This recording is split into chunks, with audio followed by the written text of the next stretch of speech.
Bonjour, je vais corriger la partie C du DNS10.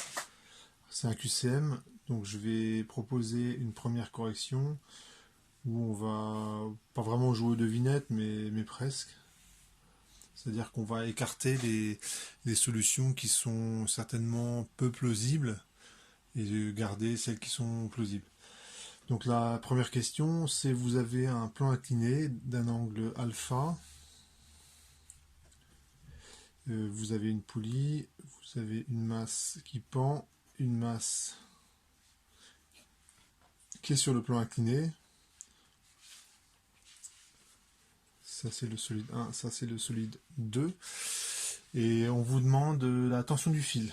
Et donc il y a 1,9 Newton, 2,7, 0,92 et 4,4. Et la masse ici c'est 500 grammes. Donc 500 grammes, ça fait 5 newtons. Hein, si je traduis, en prenant une accélération de la pesanteur qui vaut à peu près. Voilà, donc j'ai recopié alpha 20 degrés, ici, la masse c'est 200 grammes. Donc si je multiplie par 10 par l'accélération de la pesanteur, ça fait à peu près 2 newtons comme ça, vers le bas. Et ici, vous avez un poids qui est plus important pour la deuxième masse, mais à cause du plan incliné, en fait, ce qui est vraiment important, c'est la projection du poids sur cet axe-là. Et quand je fais cette projection-là, ça me donne,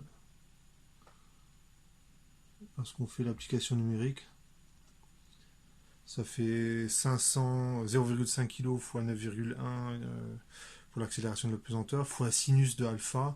Et donc ça fait une force qui fait à peu près 1,7 newton. Voilà. Donc ça c'est une situation qui est impossible à l'équilibre. Cette masse-là, en fait, va embarquer celle-là. La masse de 200 grammes, elle va embarquer la masse de 500 grammes. Et donc l'ensemble va bouger comme ceci. Donc je sais déjà que la tension du fil, elle peut pas être plus grande que à peu près 2 newtons. Ça c'est obligé parce que je ne peux pas avoir une tension du fil plus grande que le poids de cette masse-là. Donc déjà ça exclut les réponses B et D.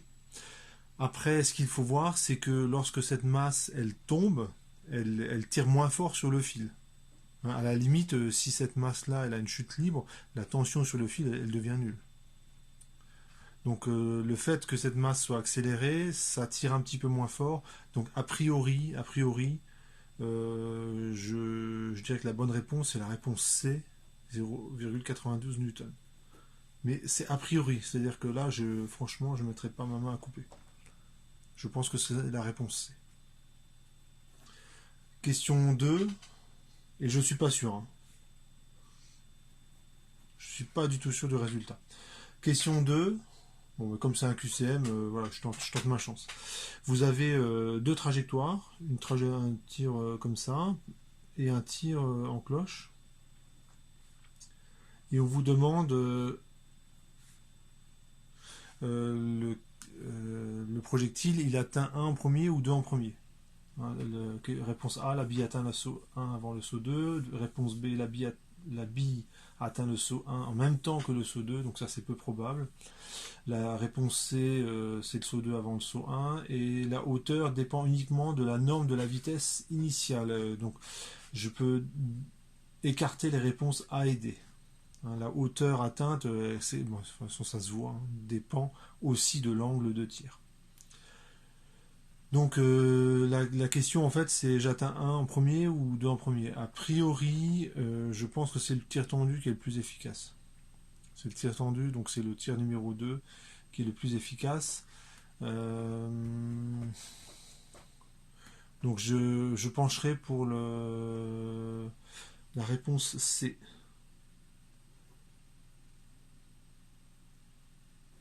Mais là aussi, je suis pas sûr de moi. Donc là, je tente ma chance encore une fois. Je pense que la bille va atteindre le saut 2 avant le saut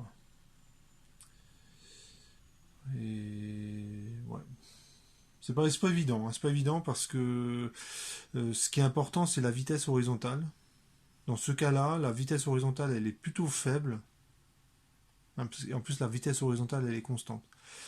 La vitesse horizontale est plutôt faible, mais la distance à parcourir, elle est plutôt petite.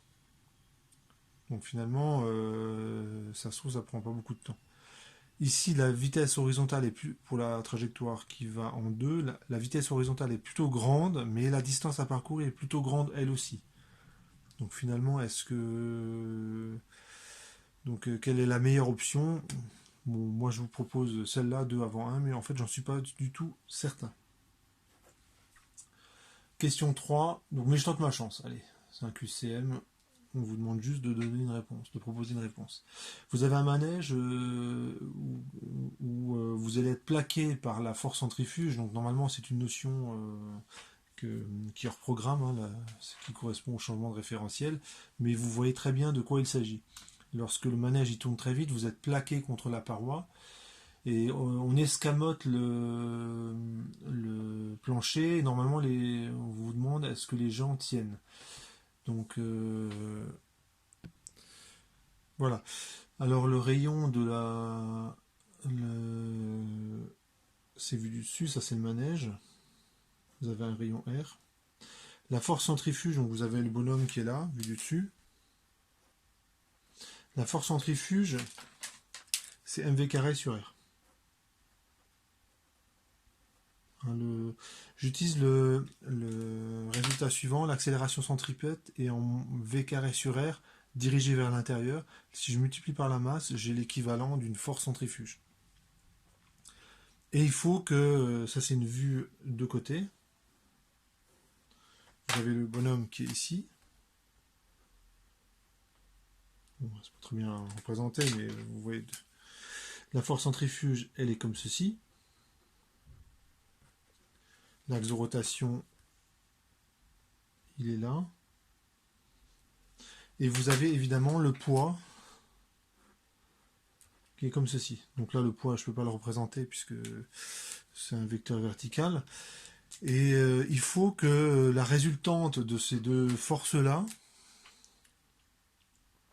donc si je fais la somme des deux, hein, P mv carré sur R plus P, alors attention, là, il manque un vecteur. Allez, je mets E de R.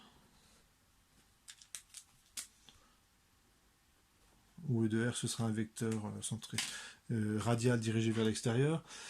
Il faut que ça se soit contenu dans le cône de frottement.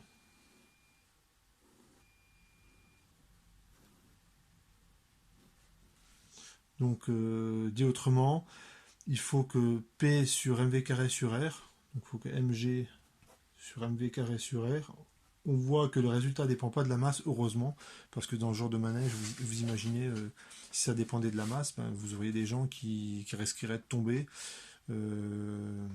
suivant leur masse, et d'autres qui resteraient plaqués contre la paroi. Donc ça ne dépend pas de la masse. Ouf. mg sur mv carré sur R, c'est tangente de cet angle-là, en fait, il faut que ce soit plus petit que le coefficient de frottement, qui vaut 0,5. Donc quand on fait les calculs, on trouve... donc on a ceci, je fais une petite réécriture, Rg sur V carré plus petit que le coefficient de frottement, petit f. Alors là, il faut quand même que je fasse intervenir la vitesse de rotation, c'est 30 tours par minute. Donc oméga, c'est 30 tours par minute. Et V, c'est oméga fois R.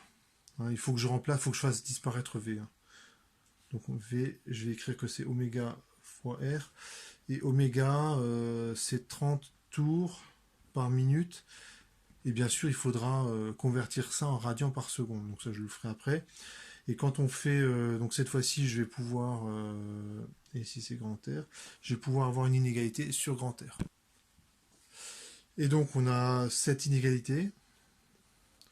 On peut faire une application numérique, donc je vais raisonner en ordre de grandeur. Donc G, on va dire que c'est 10. Oméga, c'est 30 tours par minute, donc c'est 30 fois 2pi divisé par 60. Donc ça fait un demi-tour par seconde, ça fait 0,5 fois 2pi, donc ça fait 3,14. 3,14 au carré fois le coefficient de frottement qui vaut 0,5. Et donc ça vaut 3,14 au carré. On va dire que c'est 10. Donc ça fait environ 2. Donc si on regarde, donc normalement, c'est la réponse C. Et ça, je suis quasiment sûr de moi. Donc ce résultat-là, a priori, c'est bon. Et enfin, la dernière question. Vous avez un pendule simple, encore un pendule simple.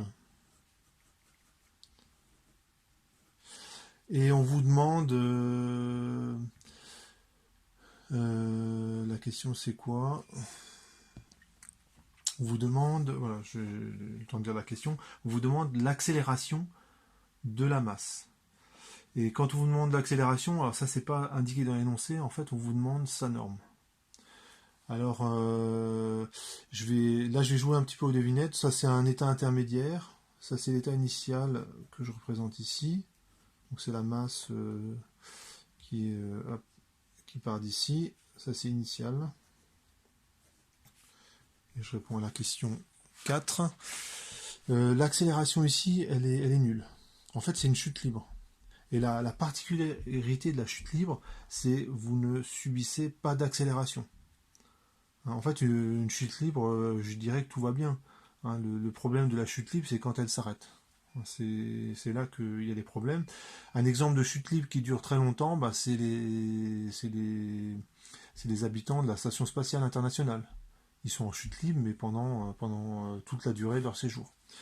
Et effectivement, ils ont une accélération qui vaut 0. Donc, dans toutes les formules-là, il faut que je ne dois considérer que les formules où l'accélération... non, je suis en train de dire une bêtise.